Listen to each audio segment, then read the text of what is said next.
everyone. Welcome to the Dreamcatcher podcast, a place where your dreams can find a voice. A spiritual journey describes a process of a person embarking on a quest to deepen their understanding, knowledge, and wisdom about themselves, the world, and a higher power. For most of us, spiritual awakening is brought about by life-changing events and by meeting mentors who change the way that we think. While every spiritual journey is unique, there are some commonalities. And my guest today, Dan Millman, brings those to the forefront in his new memoir, Peaceful Heart, Warrior Spirit. Dan Millman teaches the peaceful warrior's way in the United States and around the world. Author of 18 books published in 29 languages, Millman is a former world champion athlete, university coach, martial arts instructor, and college professor. His bestseller, Way of the Peaceful Warrior, was adapted to a feature film starring Nick Nolte. In this interview, Dan is going to share the lessons that he learned from his evolution from childhood dreamer to a world-class athlete over a span of 2 decades. He'll describe an approach to living with a peaceful heart and a warrior spirit, an open path that's accessible to anyone who's prepared to move to the next stage of their awakening. And if you like what you heard, please don't forget to like, rate, share, and subscribe to this podcast. Thanks. Hello, Dan. How are you doing today? Great, Celine. Really nice to join you today. Yeah, it is an honor to have you on the show. Your personal philosophy and your teachings are so inspiring and eclectic, and I'm just really excited to share your wisdom with our listeners today. Well, me too. Yeah. I mean, it's going to be great, and I want to start it by talking about all the great books that you've written. You've written a lot of great books, but you're most well known for The Way of the Peaceful Warrior, which has inspired millions of readers. But your latest book, Peaceful Heart, Warrior Spirit, is more personal. It's a memoir of your own spiritual quest, which describes your journey, your evolution from student to teacher. So Dan, what made you feel like you're ready to write about your journey and the lessons you learned along the way? Well, first, there's a proverb. I love to collect quotations. It's been a hobby for 40 years, Celine. And there's a wonderful quote. God invented women and men because God loves stories. So I want to acknowledge we all have a story that's our treasure. There's not a single story on the planet exactly like yours or mine or anyone else's. So we need to cherish each story just because I thought everyone wants to read about this Dan Millman character, but because it's about a spiritual quest that in a sense represents the major aspects people take, the major facets represented by 4 actual mentors I worked with almost 20 years. Because of that justified the book, so it might shed light on all our journeys, our common quest. And as far as why I wrote the book now, well, it's sandwiched in between being too young and not having perspective, enough life to look back on. And now that I'm 75, I have more life to look back on than forward to, very likely. But I also wanted to write it while I still had my memories in full capacities. So it seemed like the perfect time to write Peaceful Heart, Warrior Spirit. All right. That makes a lot of sense, and we'll definitely talk about your mentors in depth because I know there's a lot to unpack over there.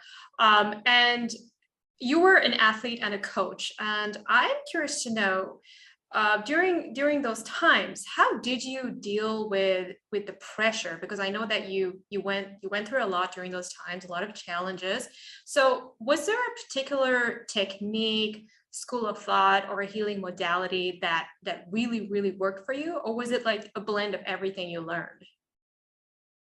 Well, looking back, there were times I felt pressure as a child, though not a lot. For some reason, I was accepted enough by my father, my mother, So that's a real blessing. I didn't have to always try to please them, even though I liked doing that. I didn't have to. I had their approval, and that's such a great thing for children. Um, so that my identity, my worth was never really riding on any particular achievement. And when I discovered an old trampoline at a summer camp and discovered I love jumping, not only jumping up and down and feeling free from gravity, if only for a fraction of a second, but also the joy of learning new tricks. I loved to learn when I was a kid. Yeah. Again, no pressure riding on it. So, but as time went on, there were times as an athlete as you know, the book actually opens up after the preface. The book opens up in midair, appropriate for me, at the World Trampoline Championships in London, England. So even then you might say, well, you must have felt a great deal of pressure. But for me, gymnastics was always a performance art. It was a chance to perform. So I suppose the same kind of pressure people might feel about to perform on stage or with a musical instrument. Yeah. I felt that kind, but I don't know. The only difference between fear and excitement is whether we're breathing. So I just remembered to breathe. And to me, it was a challenge to psych up and go for it. That was Yeah. And it kind of seemed like my psyche. it seemed like when you were performing doing these gymnastic routines, you were in the flow, right? You just connected to something like that's out of your body, and you kind of like went with that. You let it carry you. I remember you saying that. Yeah. Well, it was like the absolutely in a way, see, athletes, it's the beginning of a spiritual practice. Athletics brings you into that zone, that focus, that flow. And so does playing a musical instrument, performing in that way. So it's not just, but athletes, sometimes their body's on the line in what I call warrior sports, where you could be injured or killed if you're not paying attention. So in a way, it's a beginner's meditation. The hardest part is just sitting quietly in a room with your eyes closed or half closed and find the same focus, because it's so easy to let the mind drift when you're just sitting. But when you're in sports, the demand for focus is there. So it's a preview. Athletes have experienced that zone. They love that feeling. It's why we like to throw frisbees and play catch and perform, because it brings us back to that present moment. Could you say it's a kind of dynamic meditation? Yes, Something exactly. Like that? Yeah, because I experience that when I'm running, like when I get in the zone and I kind of get into a totally different space, Right. So yeah, I can definitely relate to that. I'm not an athlete, but I experience it when I run. Well, there's an old proverb: I hear and I forget, I see and I remember, I do and I understand. Yeah. So you can relate viscerally to what I'm talking about. It's not some intellectual idea. Yeah. Most people can, having done one thing or another to bring them into that state. And yeah, as I described at the World Championship, it was an extraordinary focus because I'd had 4 hours sleep. I arrived in London from California late at night, midnight or so, and I got very little sleep. It was like a dream, and not to mention jet lag. It was just I had very little sleep, and two of the other really good trampolinists from the U.S. at the time, we were the top in the world at the time. They had their coaches with them. One was a senior in college. I was a freshman. They'd been there a couple of days early to acclimate. So one wouldn't have guessed from seeing me warm up that this guy's going to win. And I wouldn't have guessed. It was more, let's see what happens. I'm just going to do my best. So I've always focused on more on what I can control, and I don't worry as much about what's not in my control. Yeah. How old were you when that happened? I was 18. I had turned 18. Yeah, I was about 18. Yeah. Okay. And I mean, it must have been an incredible feeling after you realized what happened, Yeah, first it was a bit unreality. Sometimes you see actors get in a big award and they go into this state where they're not sure it's true. It's like a dream. So it felt like that a bit, but then I reflected on it. Wow, wow, I won. but it didn't make me a legend in my own mind. I never have been. I'm still not. It just Yeah. meant I had a good day. I had some good moments. Yeah. I rose to the occasion. That felt good. That was satisfying. Anybody who's seen gymnastics, it's taking unique individual performances, translating them into numbers, and then comparing the numbers to see who was best. Hmm. And that never meant much to me. I loved just performing. I gave away all my medals and trophies to the YMCA, to kids. They like Oh. that sort of thing. But it didn't mean much to me, that the medals and the trophies, as much as in the moment, the performance. And I think that's why you're so successful, because you never let that get to you. You didn't develop this grandiosity, that, you never let things get to your head, your achievements, because many people, like, that leads to their downfall. I was lucky in that way. And when we get Yeah. into when we get into the four mentors, the same thing can happen to spiritual teachers. I know. They Yeah. get corrupted by Hmm. the adulation of their devotees or their Exactly. fans. They start believing their newspaper clippings, so to speak. And Right. fortunately, I was not only not prone to that, um, because I just seen too much success and failure, both in my life. Mm. I Yeah. saw my weaknesses, the work I did, I could see my foibles. And, athletes are there for practical outcomes, if not Hmm. abstract ideas and notions and pretense. You can't Hmm. pretend to do push-ups or run, Oh, you can. So, no, Yeah. it wasn't self-image. So I was fortunate in that way. Just life had given me this set of circumstances that one thing led to the next in my case. Yeah. Yeah. And do you think that having that down to earth nature helped you overcome perhaps one of the biggest challenges you faced? I mean, for our listeners who haven't read the book, you actually had a shattered thigh bone, right? You had a massive injury, and had a long road to recovery after that, and you couldn't get back to competitive sports. So what did this whole experience teach you? Because as you obviously had the sensibilities and that nature to see you through these tough times. But what was it that really helped you to move through that whole period? Well, I think many people can relate to having an injury, whether it's a small injury, a stub toe, or a more major injury. And Yeah. people have been injured worse than I was too, brain injuries and so on, or Oh yeah. spinal injuries. I was fortunate in that way. I just had a shattered leg. My right thigh bone was in 40 Right. or 40 pieces or so. Um, Yeah. and yes, it was painful, dislocating, disrupting in my life. I'd trained for 10 years. I was moving toward the Olympic trials. Right. And so, yes, it was obviously disappointing. Um, and anybody who's read Way of the Peaceful Warrior, I describe it in that book, also in the movie Hmm. based on the book. Yes. It depicts that.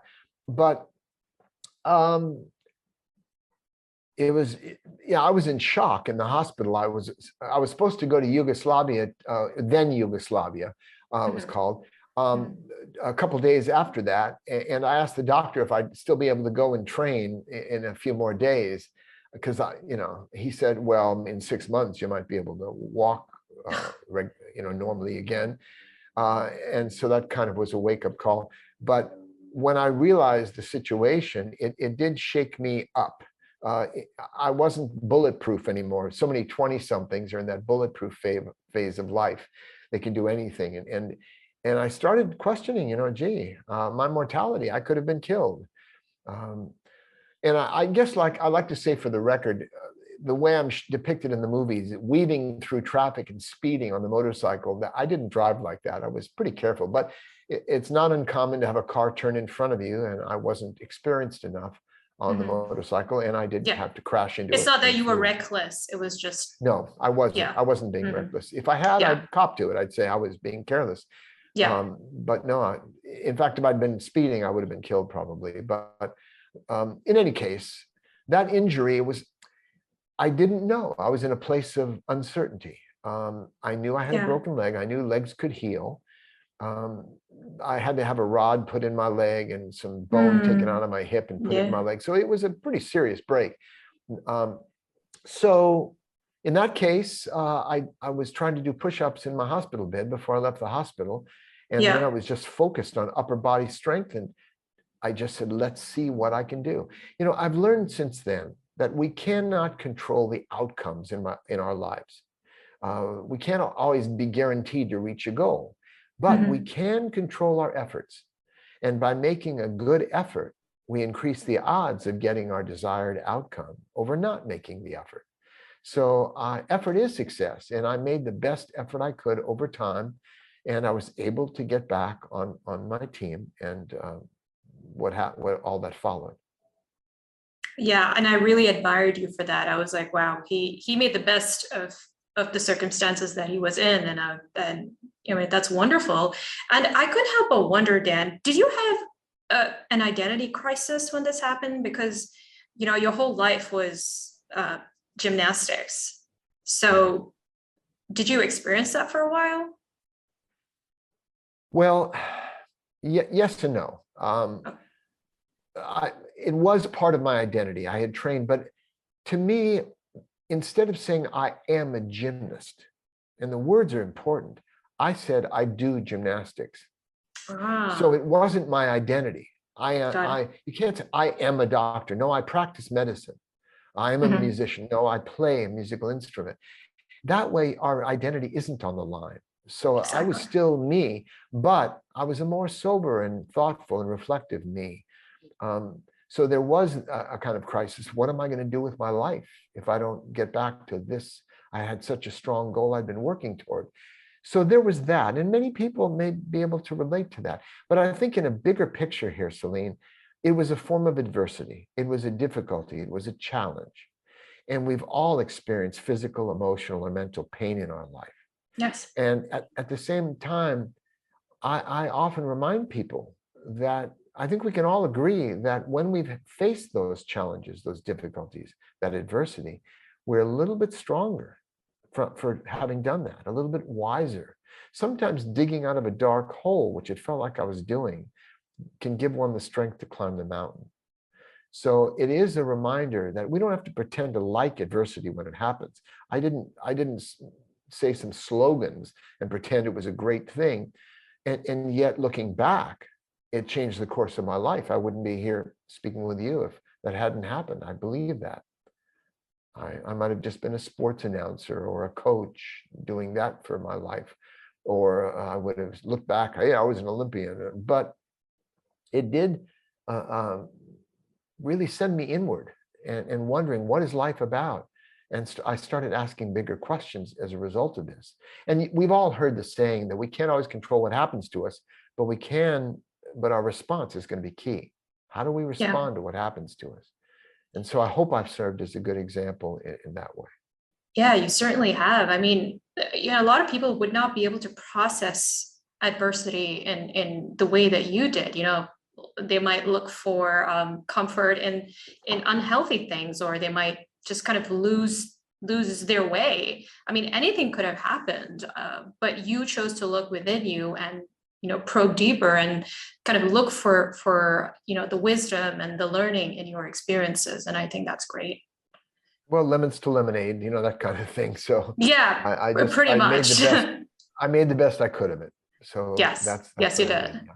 But the sports, the kid discovering a trampoline, not realizing it was going to change his life and direct him through college on a scholarship in gymnastics and all that followed. And then the sports, and then led to coaching at Stanford University. And I learned a lot in coaching and teaching and mentoring myself. Many people are in business, they're managers, but I think managers should view themselves as coaches. They do much the same thing. They're coaching their team. And so I learned a great deal about management, about motivation, about meaning, and finding what reached each gymnast to give their best, without manipulation, just to encourage them. And I by that time I was exposed to Zen ideas and some Sufi ideas, and so I wove that into the coaching. And there may have, I was a pretty good coach. I understood the mechanics, the biomechanics of gymnastics, but also I tried to connect it to their lives. Because the moment somebody is in a sport or they're a musician and they go, what I'm doing is really like life. It reflects my life. How we do Mhm. anything is how we do everything. And once we have that realization, they're on the path of mastery, not just expertise. Right. And that happens when they have a good mentor or a good coach around them, right? That helps. You know, I'm very grateful for some of the mentors and coaches and role models I've had in my life. Yeah, you had a few. Let's talk about them. Much of your memoir describes your experiences with each of your radically different mentors, and you refer to them as the professor, the guru, the warrior priest, and the sage. Yeah. So, tell us about them, Dan. Like, who were they, and how did they shape you as a person? Well, first of all, they are real people, and of course, I give their names. I don't do it right off in the book. Well, actually, I do pretty early on, but people may be tempted to look them up online, Wikipedia, whatever, and they'll see things that are really positive about them and negative about them, as you see for any book reviews, for example. But I wanted to share my experience, which I think was pretty balanced. I don't think I was I think there so just to too. criticize. Yeah. I saw their strengths, but one of the central themes of the book that I learned working with these 4 mentors over a 20-year period, one after the next, was that all teachers, all mentors are human, and all humans Yeah. And have they're flaws and fallible. foibles, Yeah. infallible. Yeah. And if we go in idealistically, then we get disillusioned and all that. But I thought they were a perfect master. But really, they're human beings, and maybe a little wiser. That's why they end up teaching and attracting followers. But these were radically different people that each represent a different approach that people take toward what we call enlightenment, transcendence, liberation, the life's bigger picture.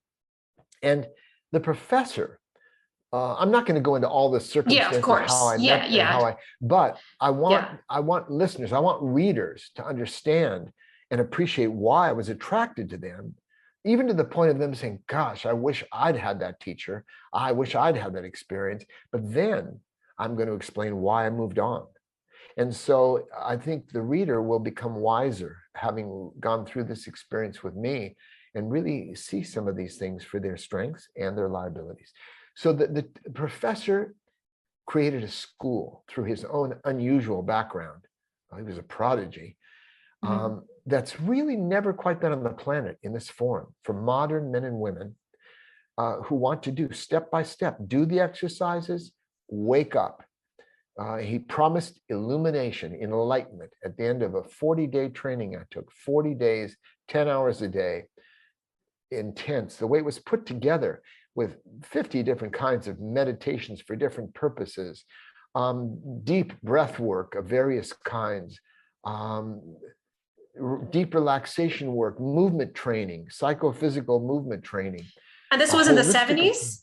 This was in the This 70s. was Sorry in to, this, yeah. yes, it Yeah. Just was giving some actually. context to everybody. Yeah. Thank you. It was Yeah. around 1973. Many Yeah. people think of the 60s as being the spiritual time, the hippies and make love Yeah. not war and all that. And Yes. of course, I Yes. grew up. I went to Berkeley during the late 60s. Wow. That must have been very exciting. It was the time. There was It so was much going quite on a at lot that going on time. there. Yeah.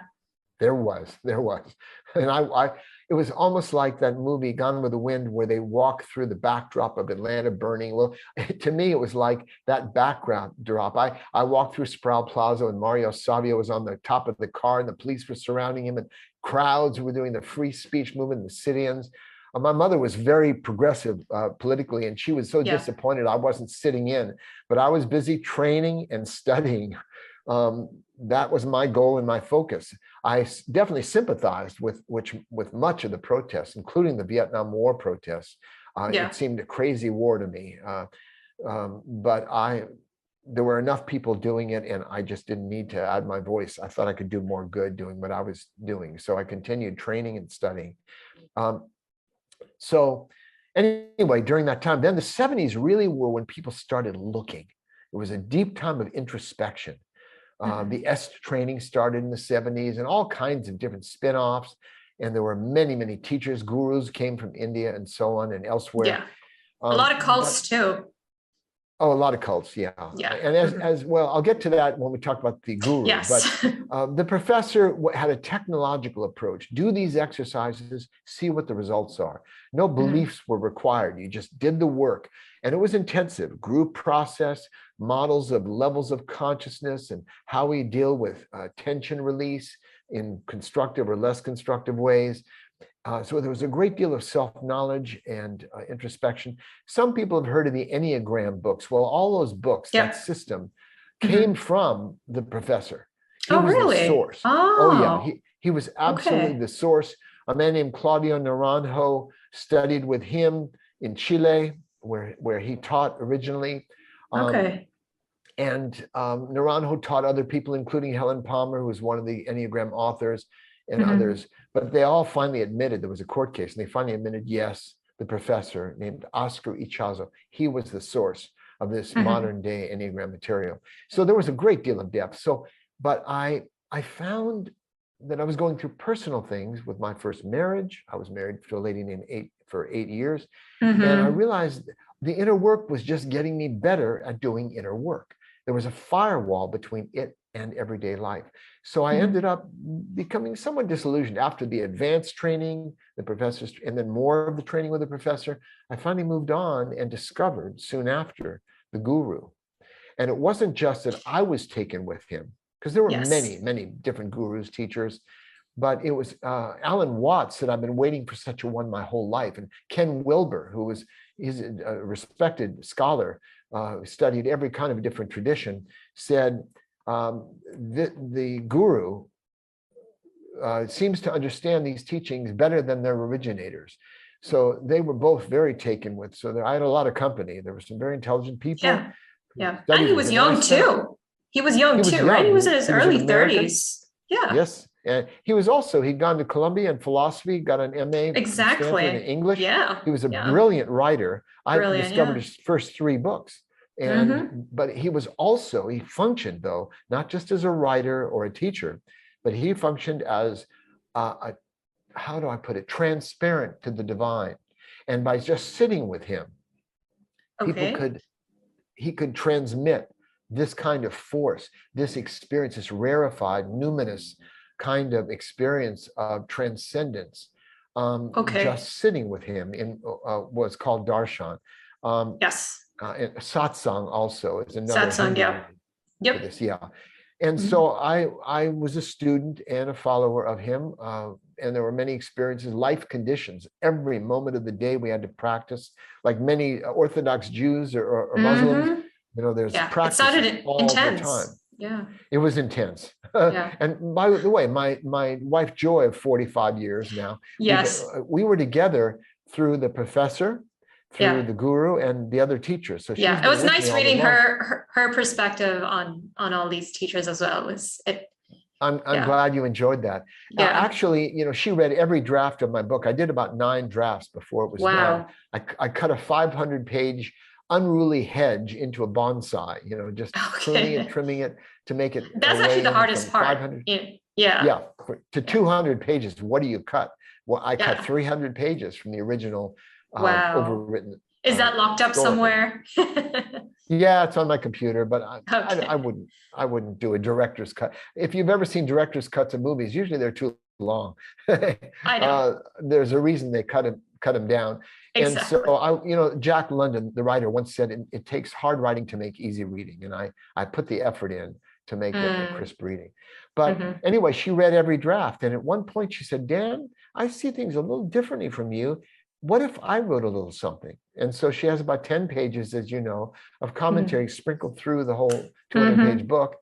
And many people seem to enjoy her take, her fresh take on that experience. Through our time with the guru, and then our time with the man I call the warrior priest, who followed the guru. And the sage, for various reasons. And he was an adventurer. He was unlike my other teacher, he was a martial arts instructor, metaphysician, a healer, and a charismatic, adventurous, dramatic type of guy. He helped me come back to my full confidence as a teacher, because the guru's community was not the place to learn self-trust. It was all about trusting the divine through the guru, and it was another version. So yeah. I'm reading another about the version guru triggered me a little bit, because when I read about the stuff he was into, I was like, oh, I don't know. right. Yeah. But at the start, he really did have the mojo. I mean, he was amazing and very, very wise. Anybody who reads his books, the earlier ones, not the later ones, they got more strange. Every other word capitalized. But in the early days, so people need to understand that there can be teachers who start out pure. I don't know this for a fact, but I heard that James Jones. Oh, James Jones, yeah. Jim Jones. He was apparently a pure teacher at the beginning, but then things got very weird. Teachers can change over time. I guess when they get all the power, I think it gets to their head, right? Yeah. Not all teachers, but many. Many teachers that were wonderful teachers, Yogi Bhajan, Chogyam Trungpa, so many of them turned alcoholics. They started having sex with all their devotees.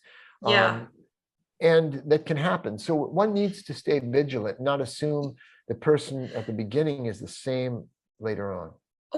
So how are you able to kind of not think about that, not let that change your view on the guru when you found out all these things about him? Did it change your whole view on him as a teacher, or were you able to just be like, hey, that's just his weakness, and it is what it is?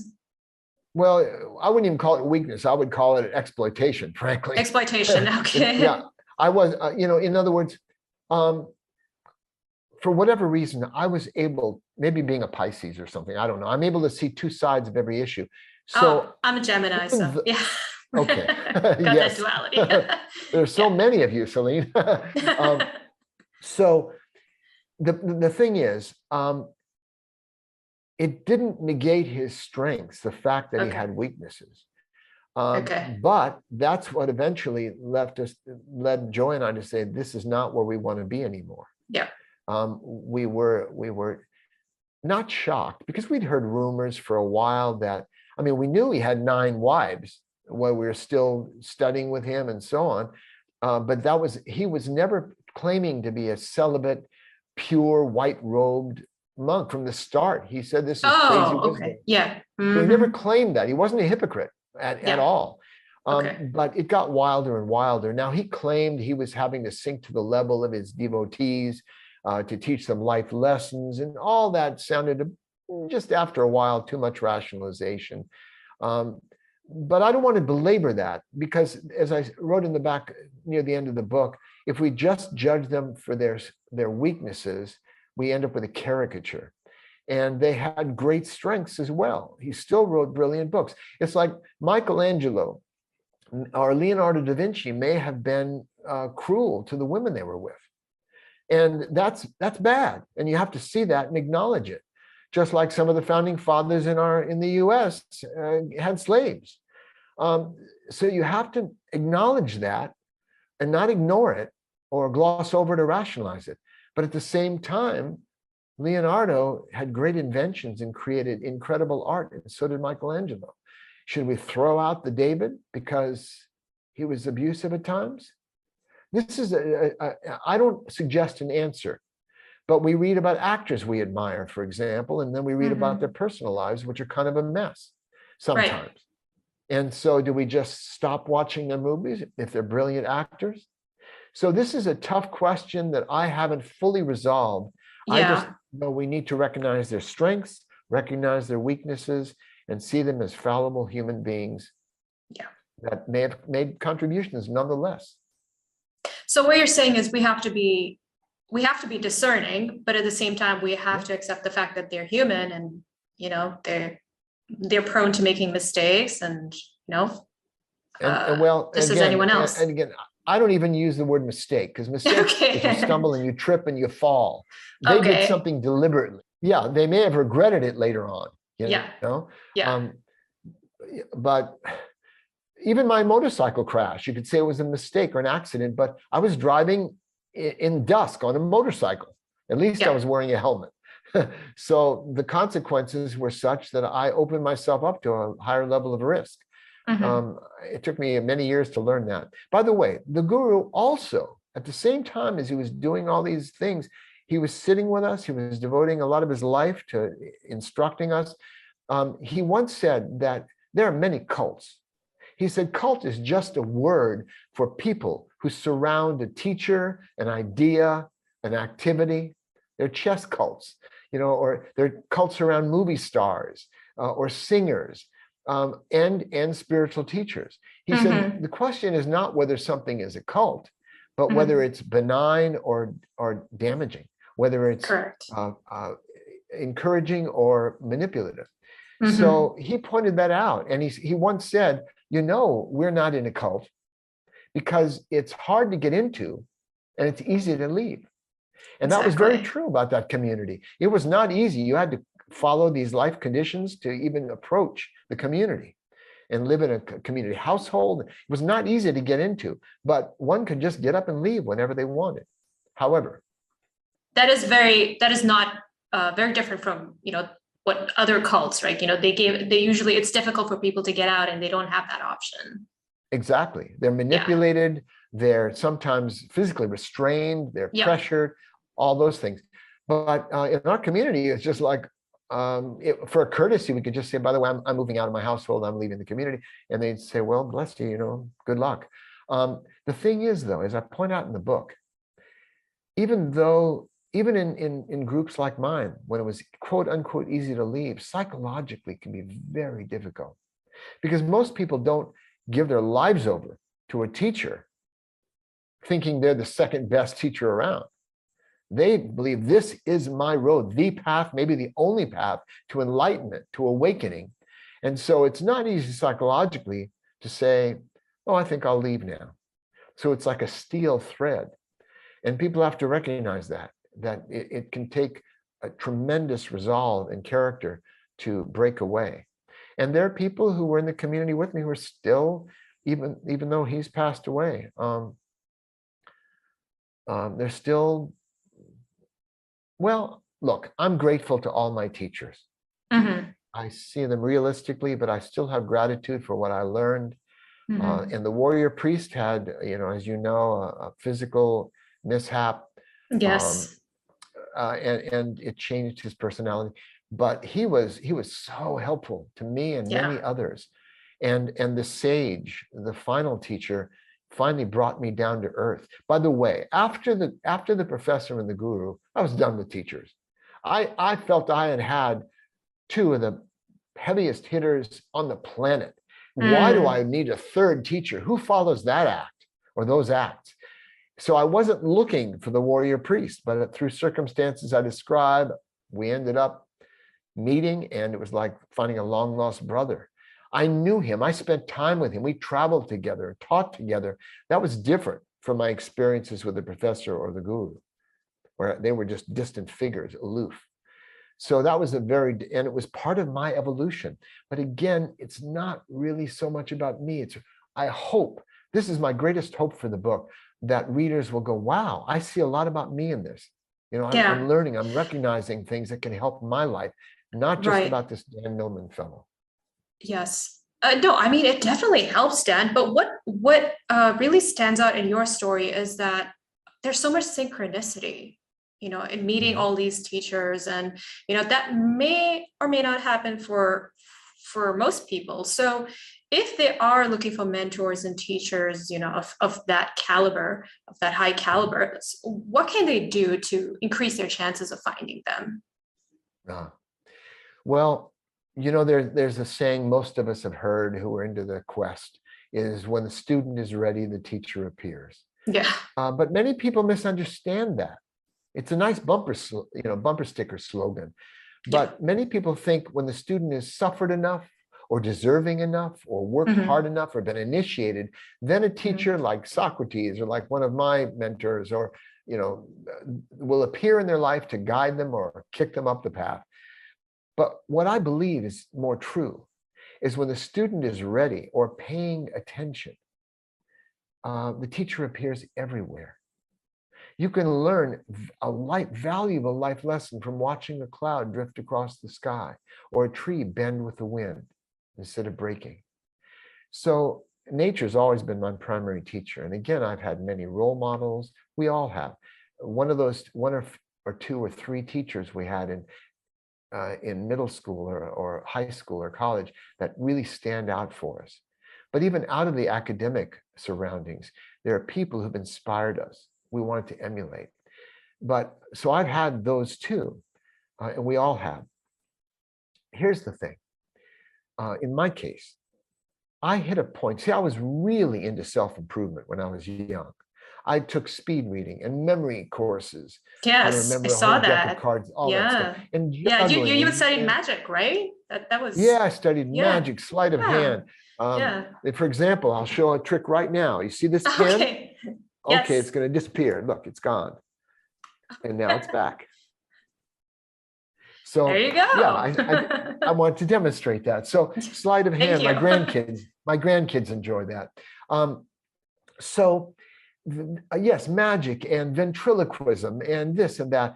I love to learn and I love to improve myself. However, one day it just a light bulb went on, one of those moments. And I Yeah. went, no matter how much I improve myself, only one person benefits.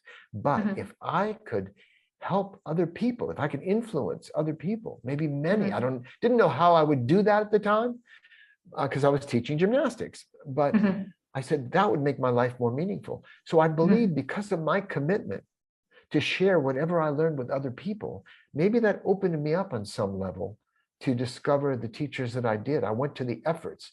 And it wasn't easy to break away from life for 40 days and spend 10 hours a day diving into this training. But I was highly motivated. I had a lot of meaning because this could help me in the future to teach others to share. So I was always studying and learning it enough so I could teach it. Yeah. So you were guided by a purpose. That's what made you really look Right. out for information and all these teachings. It was a central core of my life to Yeah. learn and to grow. And what is life about? And I think that motorcycle crash let me ask those bigger questions rather Mm. than just following a conventional success path. And many of us have had the experience where we're seeking success, more money and status and respect in a high level profession, whatever it is. And many people become disillusioned. As Joseph Campbell once put it, they climb to the top of the ladder and find out it's leaning against the wrong wall. Yes, exactly. And then they start retooling and wondering, what is life really about? What am I here for? Yeah. And that can happen. That can happen in the 40s, when they call them midlife crises. But The midlife really, it's like crisis. it's a mid-course correction where Yeah. we start looking back on our lives. What do I really want? What did I start out with? Am I getting it? And what can I do? What shifts can I make in my life? And so Mhm. I hope this book, like my first book, Peaceful Way of the Peaceful Warrior, Mhm. I hope Peaceful Heart, Warrior Spirit will help remind people of that, maybe serve as a wake-up call. And by the way, the reason I call it Peaceful Heart, Warrior Spirit is because I view everyone as a peaceful warrior in training. And you might say, well, why? Is that Really? just, yes, it's not just a label or a club you can join. People write Yeah. to me and they say, oh, I wish I could be a peaceful warrior. I say, you're in training right now. Because who isn't striving to live with a more peaceful heart, a sense of equanimity, serenity in the chaos and change of everyday life? We're all seeking that. We And at the are, same, right. and at the same time, there are times we need a warrior spirit just to deal with the challenges of everyday life. It's not about fighting, it's about inner strength, standing up tall inside of ourselves. And so that's why I say we're all peaceful warriors in training, striving to live with a peaceful heart, but also a warrior spirit. Yeah, that's beautiful. But do you think that everyone has that capacity then to Yes. be a peaceful warrior? Like even Yeah. the sociopaths, right? Or narcissists, Well, or yeah, you know. there are people, and more of it, I'm glad more of us are becoming aware of various psychopathy and sociopathy, Yeah. because there's many sociopaths are head of companies, CEOs. They just have that Yeah. focus. Yeah, narcissist is like a buzzword right now. There's so much content on the Yes, internet about I narcissists, noticed so that. many I videos noticed being that. done on it. And even I've written an article Right. about it because there's just Yeah. people want to know more. They want to be more Yeah. aware of these people and steer clear of Yeah. them. Yeah. And it's not just to label people, but it's to be aware and not be Yeah. manipulated or Correct. become prey to somebody like that, because Hmm. they can have supreme confidence. Sociopaths have high self-esteem. They like themselves very much. It's other people they have no relation to. So it's good for us to realize all that, and it's part of our education. So I wouldn't say that a psychopath or sociopath, well, from a higher level, a higher perspective, from a transcendental view, yes, they are lost souls learning about what it's like to be a sociopath and learning from the consequences of their actions, which they usually eventually do. So, in that sense, all of us are still peaceful warriors in training. It's just that we're at different places in our own evolution. So, I would include every Got human it. being, even though they may not be doing so great this lifetime. Got it. But they're still on the path. They're just not very far ahead. Yes. And I believe we're all on a spiritual quest, whether or not we'd use those words or Mhm. or we're fully conscious of it. We're all here to learn, to love, to understand, and to find out Mhm. what life is about. And some of us get so locked in tunnel vision to conventional life, to everyday reality, that we lose sight of the larger quest that's going on at the same time. And what would you recommend for people who feel like they've lost sight or they know someone who's lost sight? What can they do to regain that curiosity or that willingness to look at the deeper side of life? Well, anyone listening to our voices right now, I don't need to say anything. They've That's had right. they've had those reminders, Yes. and but they may find a book one day that inspires them and Yeah. reminds them of the bigger picture. Someone came to me once, this fellow, and he'd read Way of the Peaceful Warrior, my first book, and he said, Dan, I'm interested in spiritual practice now, but I have a wife and 3 kids and a full-time job. How can I find the time? And he Yeah. came to understand that his wife, his children, and his full-time job were central to his spiritual practices, because Hmm. the stuff of daily life will demand more and develop us more than sitting in a cave somewhere and meditating. I know Yeah. because I've done both. So the arena of the peaceful warrior in all of us is everyday life, which is guaranteed to teach us everything we need to know to evolve as human beings. Great. All right, Dan, thank you so much for sharing all your profound insights with us today. I really appreciate you being here with us. Well, thank you. I appreciate what you do, and Oh, you thanks. encourage, you share with the world uh, various people and your own wisdom. So I really appreciate that, Celine. Thank you so much. I'm trying to do the best I can. Yes, Just very aren't we quickly, all? I just want to let all our listeners know if they want to learn more about Dan Millman, and if you want interested in buying his books, you can visit his website, peacefulwarrior.com. You'll find the link in the description. Dan, it's been a real pleasure. Thank you so much. Oh, really, it's been my pleasure. Take care. Bye. Bye bye.